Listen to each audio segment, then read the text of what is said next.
नमस्कार, आप देख रहे हैं दिव्य हिमाचल टीवी और मैं हूं आपके साथ पल्लवी शर्मा। स्वागत है आपका हमारे खास कार्यक्रम जाहिर है में। जाहिर है में आपसे बात करेंगे अंतर्राष्ट्रीय, राष्ट्रीय और राज्य के कुछ खबरों पर, साथ ही समाचार पत्र की प्रमुख खबरों पर भी आपसे चर्चा होगी। कार्यक्रम के अंत में एक हैरान कर देने वाले विषय से भी आपको अवगत करवाएंगे, तो बने रहिए कार्यक्रम के अंत तक। सबसे पहले बात करते हैं अंतर्राष्ट्रीय खबरों की।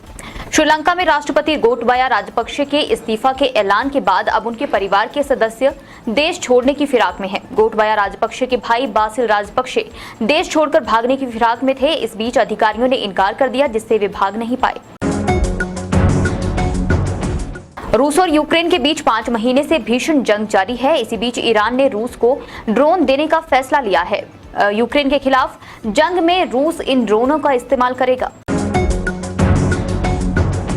कोरोना वायरस महामारी में दुनिया भर में काम करने का नया कल्चर यानी वर्क फ्रॉम होम शुरू हुआ था। महामारी काफी हद तक कम होने के बाद ज्यादातर कंपनियों ने वर्क फ्रॉम होम को खत्म करके पहले की तरह ऑफिस शुरू कर दिया था, लेकिन अब नीदरलैंड की संसद वर्क फ्रॉम होम को कानूनी अधिकार बनाने जा रही है। पिछले हफ्ते संसद के निचले सदन ने इससे जुड़ा हुआ एक कानून पारित किया था। अब देश को ऊपरी सदन यानी सीनेट से मंजूरी का इंतजार है।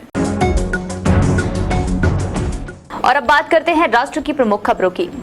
महाराष्ट्र में मुख्यमंत्री की कुर्सी गंवाने के बाद उद्धव ठाकरे के बीजेपी से रिश्ते भले ही और तल्ख हो गए हों, लेकिन आगामी राष्ट्रपति चुनाव में एनडीए उम्मीदवार द्रौपदी मुर्मू के समर्थन को लेकर पार्टी राजी होती दिख रही है। उद्धव ठाकरे की अगुवाई वाली शिवसेना की कोर कमेटी ने द्रौपदी मुर्मू के समर्थन का फैसला किया है। इस साल पावन सावन महीने की शुरुआत 14 जुलाई से हो रही है, जो 12 अगस्त को श्रावण पूर्णिमा तक चलेंगे। सावन के पावन महीने में काशी के शिवालय भक्तों के दर्शन के लिए पूरी तरह से तैयार है।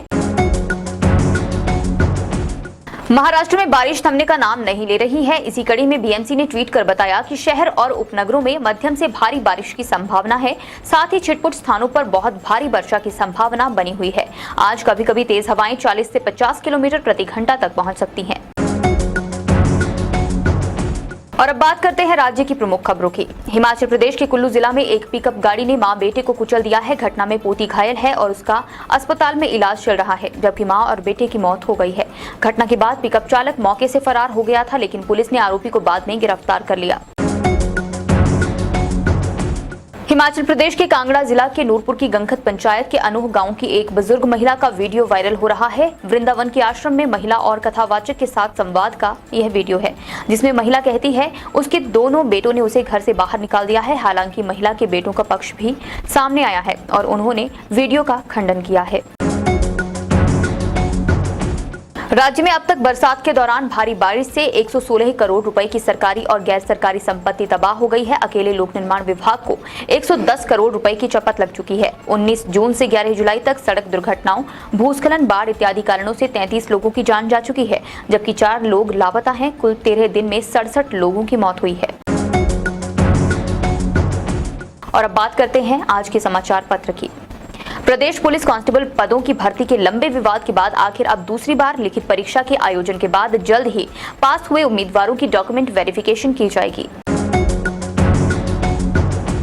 मानसून की भारी बारिश करीब आधे हिंदुस्तान में कहर बरपा चुकी है। पिछले करीब 24 घंटे के दौरान खराब मौसम से देश में 79 लोगों की मौत हुई है।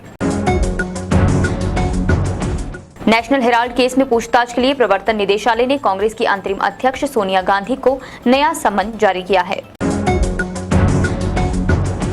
बात करते हैं संपादकीय पृष्ठ की। राजस्थान से हिमाचल को देखना हो तो रेगिस्तान की बदलती तस्वीर में उन आहों को सुनना होगा जो सीधे पहाड़ से आती हैं। इस लेख को आप सिर्फ विस्थापन की पंचायत शीर्षक के साथ हमारे संपादकीय पृष्ठ में पढ़ सकते हैं।